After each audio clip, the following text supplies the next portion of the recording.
Hello बच्चों, welcome to the channel. और सबसे पहले आप लोगों को थैंक यू सो मच कि आप लोगों ने मेरी वीडियो को इतना सपोर्ट दिया। एंड यूट्यूब भी बहुत अच्छा मेरी वीडियोस को आप लोगों तक पहुंचा रहा है, उसके लिए भी थैंक यू सो मच। तो without wasting any time let's get started to states of matter, क्योंकि आज का जो टॉपिक है ये बहुत ज़्यादा इंपॉर्टेंट टॉपिक है, सिर्फ अभी के लिए नहीं बाकी आप लोगों के लिए, क्योंकि यहाँ से ही आपका जो मेन इसका है केमिस्ट्री में आता है, जैसे कि मैंने आपको पहले भी बताया था कि दिस कम्स अंडर केमिस्ट्री। ठीक है, तो ये हम लोग करने वाले हैं इसके लिए। सो स्टेट्स ऑफ मैटर, सबसे पहले हमने मैटर की बात करी थी कि मैटर होता क्या है, तो हमने मैटर को पढ़ा यहाँ पर। फिर देखो मैटर क्या होता है, anything which have mass and occupies some space is called matter, ये तो हमने पढ़ लिया था। अब मैटर हमारा उसके स्टेट्स क्या होते हैं, स्टेट मतलब कि वो कौन सी फॉर्म में एग्जिस्ट कर रहा है। ठीक है, अब मैंने आपको लोगों को पहले भी बताया था कि जैसे कि हमारा जो मैटर है वो आइदर सॉलिड, लिक्विड और गैस, तीन तरीके का होता है। बट सिर्फ ये तीन तरीके का ना होकर जो मैटर है हमारा वो बाकी दो और तरीकों से होता है। एक होता है सुपर हॉट, जो कि बहुत हॉट बॉडीज में होता है, इसको प्लाज्मा बोलते हैं। एंड होता है सुपर कूल्ड, ठीक है, जो बहुत ही ठंडी बॉडीज में प्रेजेंट होता है। जो चीज़ उसको मतलब किसी स्टेट में है, अगर कोई बॉडी ऐसी स्टेट में है कि वो बहुत ज़्यादा ठंडी है, लाइक कि इतनी ठंड कि वहाँ पर कोई भी लाइक एक ह्यूमन का एग्जिस्ट करना भी मुश्किल होगा, that is very super cool liquid. उसको बोस आइंस्टाइन स्टेट भी बोला जाता है, क्योंकि ये उन्होंने इसको डेवलप किया था, मतलब ये आप कह सकते हो कि इसके बारे में रिसर्च किया था उन्होंने। और जो दूसरा है हमारा फिफ्थ नंबर का, वो है हमारा प्लाज्मा। प्लाज्मा वो होता है जो वेरी हॉट बॉडीज से मतलब जब कोई बॉडी वेरी हॉट होती है उस टाइम पे जो उसकी जो स्टेट होती है दैट इज योर प्लाज्मा। ठीक है, तो प्लाज्मा बेसिकली कहाँ पर होता है, ये आपका सन में प्रेजेंट होता है, और जैसे कि और भी ज़्यादा हॉट बॉडीज होती हैं जो स्टार्स हो गए उनमें प्रेजेंट होता है प्लाज्मा, राइट। तो स्टेट्स ऑफ मैटर में अगर हम बात करें तो स्टेट ऑफ मैटर में अगर देखा जाए कि जो सॉलिड्स होते हैं they have fixed shape and volume, है ना। जो हमारे सॉलिड्स होते हैं, क्योंकि तीन तरीके के होते हैं, सॉलिड, लिक्विड एंड गैसेस। ठीक है, तीन तरीके के होते हैं सॉलिड, लिक्विड एंड गैसेस। तो जो हमारा सॉलिड होता है, ठीक है, solid have what, solid have fixed shape and this determine have a definite volume. ठीक है, इनका क्या होता है, डेफिनेट वॉल्यूम भी होता है। इससे क्या मतलब होता है कि डेफिनेट वॉल्यूम होता है। वॉल्यूम का मतलब होता है कि जैसे एक ग्लास है आपके पास, उस ग्लास में आपका क्या है, पानी है। ठीक है, उस ग्लास में क्या है, आपका पानी है। Let's suppose you have a glass है आपके पास, इस ग्लास में क्या है आपके पास, यहाँ पर पानी है। ठीक है, पानी है ग्लास में, तो इसका मतलब क्या हुआ, जितना इस ग्लास का शेप होगा जैसा, ठीक है, उतना ही तो इसके अंदर पानी आ सकता है, तो इसको बोला जाता है वॉल्यूम। ठीक है, कि कितना पानी इसके अंदर आ सकता है, दैट इज वॉल्यूम। नाउ हमने पहला पॉइंट हमारा क्लियर हो चुका है कि जो सॉलिड्स होता है उनका फिक्स शेप होता है, डेफिनेट वॉल्यूम। तो वॉल्यूम का मतलब है कि कितना कोई चीज़ कवर कर सकता है, नॉट ओनली वाटर, उसमें कोई भी सब्सटेंसेज है उसके अंदर, जैसे कमरा है, कमरे का वॉल्यूम निकलेगा, इसमें कितनी चीजें आ सकती हैं, दैट इज वॉल्यूम। ठीक है, तो सॉलिड है फिक्स शेप का मतलब, जैसे ये मेरे पास पेन है जिसके थ्रू मैं यहाँ पे लिख पा रही हूँ। ठीक है, ये पेन है, तो इस पेन का एक फिक्स शेप है। ये नहीं कि मैं अभी इसको इस तरीके से अगर मैं आपको दिखा रही हूँ कि ये ऐसा, अगर मैं आपको कल दिखाऊं तो इसका शेप या तो बेंड हो जाए या लाइक ऐसा हो जाए। तो ये चीज़ क्या होती है, आपकी फिक्स शेप होता है। जैसे आपकी टेबल है, चेयर है जिस पे आप बैठ रहे हो, है ना, जिससे आप पढ़ रहे हो, आपके फोन, इनके फिक्स क्या है, शेप है, शेप इनके बदल नहीं रहे हैं। ठीक है, और इनका डेफिनेट वॉल्यूम होता है कि ये है कि अगर मैं आज इसको नापूंगी ये इतनी है, तो आने वाले 10 साल बाद भी ये इतनी ही होगी, इसका वॉल्यूम मतलब क्या होगा, इतना ही रहेगा। ठीक है, अगर मैं बात करूँ लिक्विड्स की, तो लिक्विड्स का क्या होता है, डेफिनेट वॉल्यूम होता है। जैसे कि अगर एक ग्लास पानी है तो एक ग्लास पानी ही रहेगा, दो ग्लास पानी नहीं बन जाएगा। बट उसकी शेप फिक्स नहीं होती है, लाइक कि अगर मैं उसको पानी को एक कटोरे पे रखूँ तो वो कटोरे की शेप ले लेगा, पानी को मैं ग्लास में रखूँ तो वो ग्लास की शेप ले लेगा, पानी को जैसे इस तरीके से मैं इस बॉटल पे रखूँ तो ये बॉटल की शेप ले लेगा। देखो मैं इसको हिला सकती हूँ, बट इसको अगर मैं हिलाऊंगी तो ये शेप चेंज नहीं करेगा। ठीक है, तो हम कह सकते हैं कि liquid have definite volume but no fixed shape. अगर हम गैसेस की बात करें तो इसमें ना ही इनका क्या होता है, शेप फिक्स होता है, और ना ही इनका वॉल्यूम डेफिनेट होता है, राइट। तो इनमें से कुछ भी चीज़ नहीं होती है। तो gases have neither fixed shape nor definite volume. ठीक है, तो ये चीज़ पॉइंट आप नोट कर सकते हो अपनी नोटबुक में। ठीक है, तो गैसेस देखो, आपने देखा होगा जब घर पे आप अगर नॉर्मली आपको दिखाई नहीं देती कि गैस कैसी होती है, जब मंदिर पे आप बैठते हो तो धूप बत्ती जलाते हो तो वहाँ पे क्या होता है, इस तरीके से धुआं इस तरीके से फ्लो होता है ना, उसका कोई शेप नहीं होता, हम उसको किसी डब्बे में नहीं रख सकते, उसका कोई फिक्स वॉल्यूम नहीं है, कितना भी बड़ा वो हो सकता है, फैल सकता है, राइट। अगर हम बात करें the kinetic energy of particle is maximum in the gaseous state and the minimum in the solid state. देखो अब आपके जो पार्टिकल्स हैं वो फिक्स है। अगर इस बॉक्स के अंदर मैंने कोई पार्टिकल्स रखे हुए हैं वो क्या है, फिक्स है। ठीक है, वो पार्टिकल्स क्या है, फिक्स है। ठीक है, तो इसका मतलब ये क्या होगा, हमारा सॉलिड। ठीक है, ये क्या होगा हमारा सॉलिड। अगर हमारे जो बॉक्स है उसमें पार्टिकल्स क्या है बहुत दूर दूर और फिक्स भी नहीं है, तो वो क्या होगा हमारा गैस। ठीक है, तो ये कह रहा है कि काइनेटिक एनर्जी सबसे कम किन की होती है, सॉलिड्स की होती है, क्योंकि ये मूव नहीं करते हैं पार्टिकल, बट गैसेस के पार्टिकल मूव करते हैं तो इनकी काइनेटिक एनर्जी सबसे ज़्यादा होती है। और जैसे कि मैंने आपको लास्ट लेक्चर में बताया था कि काइनेटिक एनर्जी होती क्या है, जब कोई बॉडी क्या होती है मोशन कर रही होती है, जिस एनर्जी के कारण उस बॉडी में मोशन आता है तो वो होती है आपकी काइनेटिक एनर्जी। ठीक है, तो आप देखोगे धूप बत्ती जब आप जलाते हो तो धुआं इस तरीके से पूरे कमरे पे फैल जाता है। क्यों? अगर आप 5 मिनट होंगे अगर धूप बत्ती जलाए तो पूरे कमरे पे खुशबू फैल जाती है, बिकॉज इसकी क्या है, काइनेटिक एनर्जी बहुत ज़्यादा है। ठीक है, तो ये है इसके बारे में। अगर हम बात करें हमारे लिक्विड्स की, तो लिक्विड्स की काइनेटिक एनर्जी क्या होती है, इन दोनों के बीच की होती है, इन दोनों के गैस और सॉलिड के बीच की होती है। Alright, moving on to the next point, जो कि बहुत इंपॉर्टेंट पॉइंट है, वो पॉइंट हमारा है कि diffusion of gases varies inversely as the square root of the densities. ये थोड़ा सा पॉइंट आप लोगों के सिलेबस से थोड़ा सा बाहर है, बट मैं फिर भी इसे समझाने की कोशिश करूंगी। देखो, डिफ्यूजन का मतलब होता है जैसे मान लो कि मेरे पास क्या है, एक कंटेनर है, इस कंटेनर पे मेरे पास क्या है, गैस के पार्टिकल्स हैं। ठीक है, गैस के पार्टिकल्स हैं। ठीक है, अब मैंने आपको बताया था कि डेंसिटी क्या होती है, डेंसिटी होती है आपका, लेट सपोज कि इतने से वॉल्यूम में कितने पार्टिकल्स प्रेजेंट हैं, वो क्या है, इसकी डेंसिटी है। ठीक है, तो ये कह रहा है कि डिफ्यूजन मतलब कि अगर ये एक दूसरी गैस है और लेट सपोज कि ये कोई दूसरी गैस है। ठीक है, अगर आपको दिख नहीं रहा तो मैं थोड़ा डार्क कलर लेने की कोशिश करती हूँ। ठीक है, ये कोई दूसरी गैस है, इसमें डिफ्यूज होगी, डिफ्यूज मतलब घुलना। तो इसके डिफ्यूजन का रेट क्या होता है, कितने मतलब कितनी जल्दी ये घुल घुल सकते हैं, दो दो गैसेस आपस में कितनी जल्दी मिक्स हो सकते हैं, वो किस पे डिपेंड करता है, diffusion of gas varies inversely as the square root of the densities. अगर मैं बात करूँ डी से, अगर मैं डिफ्यूजन को दिखाऊं तो मैंने क्या बोला, वेरीज इनवर्सली, इनवर्सली का मतलब 1 के अपॉन में कोई चीज़ आएगी, इसका मतलब इनवर्सली प्रोपोर्शनल टू डेंसिटी। ठीक है, अगर मैं यहाँ पे लिख दूँ इसको डिफ्यूजन, डिफ्यूजन। ठीक है, डिफ्यूजन किसके इनवर्सली प्रोपोर्शनल होता है, डेंसिटी के। किसके केस में अगर ये बात करूँ मैं, ये गैस की बात हो रही है। ठीक है, अब बोला इन्होंने lighter gases can move upward and heavier gases can move downward. अगर मैं ये वाला पॉइंट आपको समझाने की कोशिश करूँ तो उसके लिए शायद मुझे एक नई स्लाइड लेनी पड़ेगी। ओके, तो मैं इस जो पॉइंट था आपका, क्या पॉइंट था कि lighter gases can move upward and heavier gases can move downward. ठीक है, जो हल्की गैसेस होती है ना, हल्की गैसेस इन सेंस की जो लाइट वेट होती हैं, जैसे मान लो कि मेरे पास 2 तरीके की गैसेस है, मिक्स करी हुई है मैंने। ठीक है, पहली ये हो गई, मतलब इसमें 2 तरीके की गैसेस मिक्स है और ये मेरा सेपरेशन मैंने बना रखा है यहाँ पर। ठीक है, ये एक पहली गैस हो गई और ये है हमारे पास कोई दूसरी गैस, येलो कलर से दिखाया जिसको मैंने। ठीक है, तो अगर मैं बोलूँ, अगर मैं ये बोलूँ कि जो येलो वाली गैस है वो थोड़ी हैवी है, येलो क्या है, येलो गैस हैवी, भारी है। ठीक है, वजन में। और अगर मैं बात करूँ दिस स्काई ब्लू कलर की जो गैस है, ये क्या है, इससे लाइटर है, हल्की है मतलब। ठीक है, लाइटर है, हल्की है। तो अगर मैं कुछ टाइम के बाद इसको इस तरीके से छोड़ दूँ तो मुझे क्या देखने को मिलेगा, मुझे ये देखने को मिलेगा, ध्यान से देखिएगा, इसे बहुत इंपॉर्टेंट चीज़ मैं आपको समझा रही हूँ, बिल्कुल फोकस रहिए, सामने स्क्रीन पर देखिए। फिर से यही कंटेनर है, थोड़ा सा मैंने छोटा बना दिया, कोई बात नहीं। तो इस कंटेनर पे क्या हो जाएगा ना, इस तरीके से सेपरेशन होएगा। जो हैवी गैस है वो क्या रहेगी, वो नीचे ही रहेगी। ये अगर मैं बीच का कुछ सेपरेशन बनाऊं जो मैंने बनाया हुआ है, ठीक है, जो हैवियर गैस है वो क्या होगी, नीचे होगी, और जो हल्की गैस होती है वो क्या हो जाती है, ऊपर चली जाती है। और इसका अभी हम लोग डे टू डे लाइफ से रिलेटेड एग्जाम्पल देखेंगे। एग्जाम्पल में ये है कि लेट सपोज हमारे पास क्या है कि 2 बलून्स हैं। ठीक है, ये एक बलून है और ये कोई दूसरा बलून है मेरे पास। ठीक है, तो इस बलून पे क्या किया हुआ है, मैंने यहाँ पर हीलियम गैस फिल करी हुई है, हीलियम, HELIUM, हीलियम, और यहाँ पर मैंने भरी हुई है हाइड्रोजन। ठीक है, 2 गैसेज हैं ये।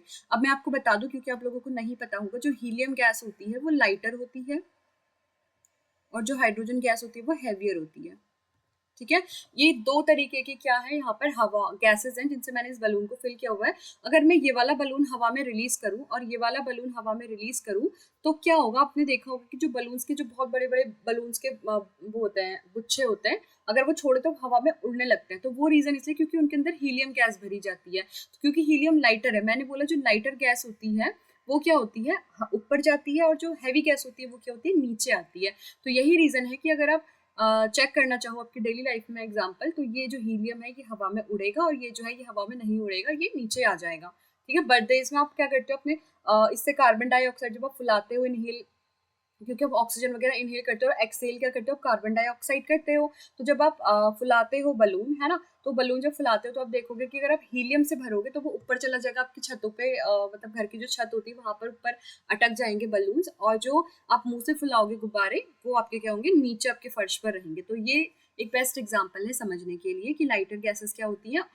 ये कह रहा है lighter gases can move upwards, है ना, and heavier gases can move downward. ये लाइन बहुत इंपॉर्टेंट है, ठीक है। नाउ नेक्स्ट पॉइंट कहता है हमारा कि जो हमारी ये होता है diffusion, sorry, gas can be compressed to large extent by applying pressure. तो ये कह रहा है कि गैस को हम लोग कंप्रेस कर सकते हैं बहुत ही लार्ज एक्सटेंट तक, क्या लगाकर, प्रेशर लगाकर, ठीक है। ये पॉइंट मैं आपको ना अभी इसके बाद वाली स्लाइड में समझाऊंगी, क्योंकि ये पॉइंट थोड़ा इंपॉर्टेंट है, राइट, इंपॉर्टेंट पॉइंट है। इसके बाद वाली क्लास में मैं आपको ये समझाने वाली हूँ, ठीक है। तो अगर मैं देखूँ नेक्स्ट स्लाइड क्या कहती है हमारी, तो solid liquid gas are not substances. हाँ, ये जो सॉलिड लिक्विड और ये है ना आपका QUID, सॉरी, ठीक है, this is Q। Solid liquid और गैस जो है ये ना आपके सब्सटेंसेस नहीं है, ये ना स्टेट ऑफ मैटर है, स्टेट्स हैं ये। क्या है, स्टेट्स हैं। स्टेट का मतलब किस फॉर्म में एग्जिस्ट कर रहा है, कौन सी फॉर्म में एग्जिस्ट कर रहा है, आपका जो भी मैटर है वो कौन सी फॉर्म में एग्जिस्ट कर रहा है, दैट इज, ये कोई आपका सब्सटेंस नहीं है। सब्सटेंसेस तो होते हैं, इनकी टाइप हो गया, ये सब्सटेंसेस नहीं है, ठीक है। तो ये है कि इनकी डिफरेंट स्टेट। तो ये कह रहा है कि solid liquid and gases are not substances but 3 different states of the same substance. जैसे पानी है, अब ध्यान से देखना कि हमारे पास क्या है, 1 2 3। हम क्या समझने की कोशिश कर रहे हैं, स्टेट ऑफ मैटर को, स्टेट ऑफ वाटर, ठीक है। मैटर यहाँ पे हमने क्या ले लिया है, वाटर ले लिया है। तो वाटर हमारी 3 फॉर्म में एग्जिस्ट करता है, आपको पता है, सॉलिड, लिक्विड एंड गैस, ठीक है। सॉलिड फॉर्म में कौन सी फॉर्म में एग्जिस्ट करता है, सॉलिड में, ये सॉलिड में हमारा कौन सी फॉर्म में एग्जिस्ट करता है,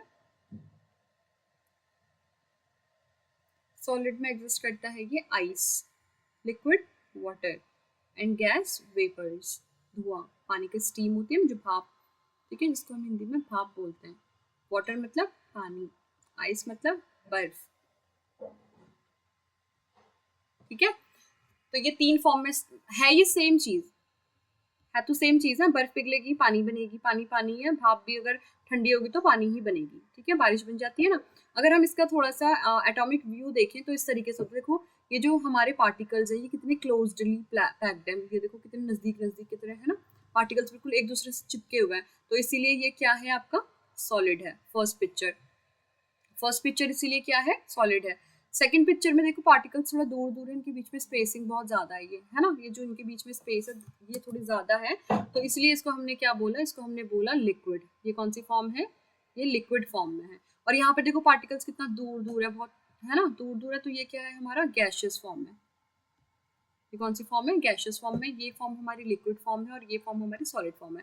तो ये एटॉमिक व्यू है 3 स्टेट्स ऑफ मैटर का, ठीक है। अगर हम इसके फिजिकल नेचर की बात करें तो फिजिकल प्रॉपर्टी बेसिकली होती क्या है ना, कि हम फिजिकली हम उसको कैसे ऑब्जर्व कर रहे हैं। जैसे मेरे सामने ये कुछ भी मैं अगर ले लूँ एज एन एग्जाम्पल, मेरे पास ये एक कुछ है, ठीक है, तो मैं इसको फिजिकली देख सकती हूँ ना कि हाँ ये कुछ है। मैं इसको ऐसे ओपन करूंगी लिड को इसके, फिर मैं देखूंगी, हाँ मैंने देखा तो मैंने बोला हाँ ये ग्लू है, ठीक है। तो ये जो ऑब्जर्वेंस है ये हमारा क्या है, फिजिकल नेचर है इसका। दूसरी चीज होती है केमिकल नेचर। केमिकल नेचर मतलब क्या हुआ, इसके अंदर जो सब्सटेंसेस है वो किन किन केमिकल से मिलकर बना है, that is the chemical aspect of that matter, ठीक है। केमिकल तरीके से क्या ये जो बना हुआ है इसके आउटर, ये है हमारा प्लास्टिक, ठीक है। मैं इसको देख सकती हूँ कि हाँ ये सॉलिड है ना, चिपचिपा नहीं है, मैंने इसको पकड़ा तो ये चिपचिपा नहीं है, हाँ ये सॉलिड है, ठीक है। तो ये फिजिकल ऑब्जर्वेशन हुई कि मैं इसको फिजिकली आंखों से देखकर क्या मैं इसका नतीजा निकाल सकती हूँ कि और मैं इसको किस कैटेगरी में रख सकती हूँ। तो ये है फिजिकल ऑब्जर्वेशन। केमिकल ऑब्जर्वेशन की अगर मैं बात करूँ, ये मैंने बोला ये प्लास्टिक है, प्लास्टिक कैसे मिलके बना हुआ है, अगर इसको मैं गर्म करूँ ठंडा करूँ तब इसमें क्या क्या चेंजेस आएंगे, ये सारी चीजें क्या होती है, केमिकल ऑब्जर्वेशन होती है, ठीक है। Physical properties and aspect of matter that can be observed और measured without changing its nature और कंपोजिशन, ठीक है, जिसको मैं बिना किसी चेंज लाए उसको मैं पढ़ूं, है ना। It is independent of amount of matter present in. मैं ये नहीं देखूंगी कि इसके अंदर कितना मैटर प्रेजेंट है, मैं बस बोलूंगी कि ये सॉलिड है, ठीक है। फिजिकल प्रॉपर्टी इंक्लूड अपीयरेंस, मतलब वो दिखता कैसा है, ठीक है, कलर मतलब उसका रंग कैसा है, ओडोर मतलब वो कैसी स्मेल आती है, डेंसिटी कि वो कितना भारी या हल्का है, टेक्सचर डिजाइन कैसा है उसका, है ना, अगर मैं उसको पिघलाऊं तो उसका मेल्टिंग पॉइंट क्या है, अगर मैं उसको उबालूं तो उसका बॉइलिंग पॉइंट क्या है, अगर मैं उसे किसी चीज में घोलूं तो वो कितनी जल्दी और कितनी देर पे वो घुलता है, तो दैट इज फिजिकल नेचर, ठीक है। अब देखो यहाँ पर मेरे पास क्या है, डिस्टिंक्शन है, डिस्टिंग्विश करना है मैंने प्रॉपर्टीज के बेसिस पर किसको, सॉलिड, लिक्विड और गैस को, ठीक है। अगर मैं प्रॉपर्टीज के बेसिस पर सॉलिड, लिक्विड और गैस को मेजर करूँ तो मैं क्या बोलूंगी, मैं ये बोलूंगी कि प्रॉपर्टी, ये वाला सेक्शन जो है वो प्रॉपर्टी वाला सेक्शन है, उसकी क्या नेचर है, प्रॉपर्टीज है उसकी। ये वाला जो आपका नीचे जो रो है पूरी, ये सॉलिड के बारे में बताएगी, ये नीचे जो पूरी रो है वो लिक्विड के, और ये नीचे जो पूरी रो है वो गैस के बारे में बताएगी, ठीक है। तो सबसे पहला जो पॉइंट है जिसको हमने पढ़ना है, दैट इज पहला पॉइंट है हमारा शेप एंड वॉल्यूम। तो सॉलिड का कैसा शेप होता है, अभी हमने पढ़ा था, फिक्स होता है शेप, एंड एक उसका डेफिनेट वॉल्यूम होता है, तो हम यहाँ पे लिख लेंगे डेफिनेट वॉल्यूम, डेफिनेट मतलब फिक्स वॉल्यूम। अगर आप डेफिनेट ना लिखना चाहें तो आप यहाँ पर लिख सकते हो फिक्स, FIX। तो फिक्स शेप एंड वॉल्यूम मतलब वही हुआ, fix shape and fix volume. अब लिक्विड का क्या होता है, कोई भी फिक्स शेप नहीं होता है, no fixed shape but has volume. Fix shape नहीं होता बट उसका क्या होता है, वॉल्यूम होता है। अब गैस का क्या होता है, ना ही neither definite shape neither volume, ना ही उसका वॉल्यूम डेफिनेट होता है ना ही उसका शेप डेफिनेट होता है। नेक्स्ट हम लोग किसकी बात करें, एनर्जी की। जो सेकंड पॉइंट है वो है इसका एनर्जी, कि इसकी एनर्जी कैसी होती है। सॉलिड्स की एनर्जी बहुत लो होती है और लिक्विड की एनर्जी मीडियम होती है, गैस की एनर्जी बहुत ज़्यादा होती है, तभी तो वो इतनी फास्ट मूव कर जाती है। अगर एक कमरे पे मैं कुछ खाना वगैरह बना रही हूँ किचन पे, तो पूरे घर में खुशबू घूम जाती है बहुत जल्दी। बट ये नहीं है ना कि सॉलिड में से अगर मैं बोलूँ कि मेरे पास कुछ भी ऐसी चीज़ है, सॉलिड है, ठीक है, तो उसमें से अगर स्मेल आ रही है तो वो मुझे उसके पास जाके स्मेल करना पड़ेगा, तब जाके मुझे उसकी स्मेल आएगी, ठीक है, तो वो उसकी एनर्जी होगी। थर्ड, अगर हम बात करें कंप्रेसिबिलिटी की, वो कितना दब सकता है। देखो कंप्रेसिबिलिटी को समझने के लिए भी मुझे एक और स्लाइड लेके आपको समझाना होगा, कि जैसे मैंने बोला कि मेरे पास क्या है, मेरे पास ये है, ठीक है, एक कंटेनर है, ये दूसरा कंटेनर है और ये तीसरा कंटेनर है। अगर मैं बोलूँ कि ये मेरे क्या है, सॉलिड के पार्टिकल्स हैं जो कि बहुत बहुत बहुत नज़दीक है, ठीक है, मैं इसको अभी ऐसे ही बना दे रही हूँ। ये पार्टिकल्स क्या है, मेरे बहुत ज़्यादा नज़दीक हैं, एकदम इनके बीच में कोई स्पेसेस ही मुझे नज़र नहीं आएंगी, ठीक है, ये सॉलिड के पार्टिकल्स हैं। और मैं बोलूँ लिक्विड के पार्टिकल्स, तो ये है, ठीक है, ये लिक्विड के पार्टिकल्स हो गए। और मैं गैस की बात करूँ तो ये गैस के पार्टिकल है। अगर क्या करना है, मुझे इसमें प्रेशर अप्लाई करना है। प्रेशर कैसे अप्लाई करूँगी, मैं इसमें क्या कर दिया, इस पर पिस्टन लगा दिया, पिस्टन मतलब ढक्कन लगा दिया इस तरीके से, और मैं इसको क्या करूँ, यहाँ से इसको दबाऊँ, इसको मैं पिचकाऊँ, तो ये कैसे बनेगा, कंप्रेसिबिलिटी क्या होगी, कितना कंप्रेस हो सकता है ये, इसका ये था, तो लगभग चलो यहाँ तक कंप्रेस हो गया, यहाँ तक पिचक गया और ये पूरा इस तरीके से बन गया, पूरा बहुत और ज़्यादा सॉलिड बन गया। लेकिन यही प्रेशर, यही पिस्टन में यहाँ पर लगाऊं, है ना, और यहाँ पे मैं प्रेशर अप्लाई करूँ, तो ये थोड़ा सा क्या होगा, इसके कंपैरिजन में ज़्यादा, इसके कंपैरिजन में ज़्यादा प्रेस होगा, ज़्यादा पिचकेगा, प्रेस कंप्रेस होगा, ठीक है। तो ये बन जाएगा, यहाँ तक आ गया, जैसे इसका लेवल मान लो कि अभी यहाँ पर था, कंप्रेस होके ये यहाँ तक आ जाएगा, इसका लेवल जो है, जो अंदर इसके मैटर प्रेजेंट है। सिमिलरली अगर मैं गैस को कंप्रेस करूँ तो इसका इसका जो भी कंप्रेस करने के बाद अगर इसमें बहुत ज़्यादा प्रेशर लगा सकती हूँ, तो मैं गैस को अगर कंप्रेस करूँगी, लास्ट में इतनी ही मेरे पास क्या होगी, गैस कलेक्ट होगी एक सॉलिड के फॉर्म में, ठीक है। मैं इस पर क्या लगा रही हूँ, प्रेशर लगा रही हूँ बहुत ज़्यादा, ठीक है। तो मैं इसीलिए कहा गया है कि जो कंप्रेसिबिलिटी होती है सॉलिड की थोड़ी डिफिकल्ट होती है, और लिक्विड की नियरली डिफिकल्ट, क्योंकि इसको हम हल्का फुल्का कंप्रेस कर सकते हैं, और गैसेस को हम बहुत मतलब इजीली कंप्रेस, बहुत इजीली कंप्रेस मतलब पिचका सकते हैं, ठीक है। अरेंजमेंट ऑफ मॉलिक्यूल, यहाँ पर आप देख सकते हो, यहाँ पर मॉलिक्यूल कैसे अरेंज है, रेगुलर, यहाँ पर थोड़े से रेगुलर, बट यहाँ पर इरेगुलर अरेंजमेंट है। कोई भी रेगुलर मतलब कोई एक शेप आना, यहाँ पर देखो एक शेप बन रही है ना, इस वाले पार्ट पे क्या बन रही है, एक शेप बन रही है। यहाँ पर थोड़ा बहुत मतलब जैसा आपका ग्लास है उस तरीके की शेप बन रही है, और यहाँ पर तो कोई शेप बन ही नहीं रही, क्योंकि पार्टिकल्स बहुत ज्यादा रैंडमली मोशन कर रहे हैं। ऑलराइट, तो अगर हम बात करें किसकी अरेंजमेंट करें, तो regular and closely arranged, and random and little sparsely arrange, बहुत थोड़ा सा दूर, थोड़ा सा गैप होता है बहुत, और रैंडम एंड मतलब स्पेसली अरेंज, बहुत ज़्यादा मतलब दूर दूर होते हैं। अगर मैं फ्लूडिटी की बात करूँ, फ्लूडिटी मतलब बहने की क्षमता, चौथा पॉइंट, ये चौथा पॉइंट था अरेंजमेंट वाला, पांचवा पॉइंट है फ्लूडिटी। ये क्या, ये फ्लो कर सकते हैं, नो, जो आपके सॉलिड है वो फ्लो नहीं कर सकते। क्या आपकी चेयर खुद ब खुद बैठे बैठे बहने लग जाएगी, नहीं।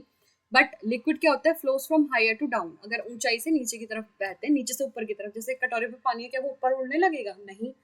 बट जो आपका क्या होता है, गैसेस होती है, वो हर डायरेक्शन में फ्लो करती है, नीचे भी जा सकती है, ऊपर भी जा सकती है, कहीं पे भी धुएं का कोई शेप नहीं होता, धुआं किसी भी डायरेक्शन में जाता रहता है, ठीक है। तो ये फ्लो करते हैं थोड़ा, मतलब नीचे से ऊपर, सॉरी ऊपर से नीचे की तरफ फ्लो करते हैं, पर ये ऑल पॉसिबल डायरेक्शन में फ्लो करते हैं। क्लियर? अगर हम बात करें मूवमेंट की, तो इसमें खुद से कोई मूवमेंट नहीं होता है, ठीक है, सॉलिड्स में, और डिपेंड करता है यहाँ पर लिक्विड में कि इनके इंटर पार्टिकल स्पेसेस कैसी हैं, ठीक है, यहाँ पर डिपेंड करता है।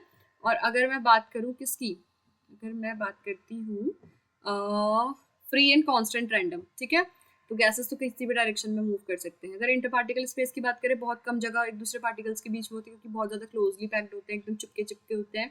यहाँ पर थोड़ा सा ज़्यादा होता है, बट सबसे ज़्यादा किसमें होता है, गैसेस में होता है, ठीक है।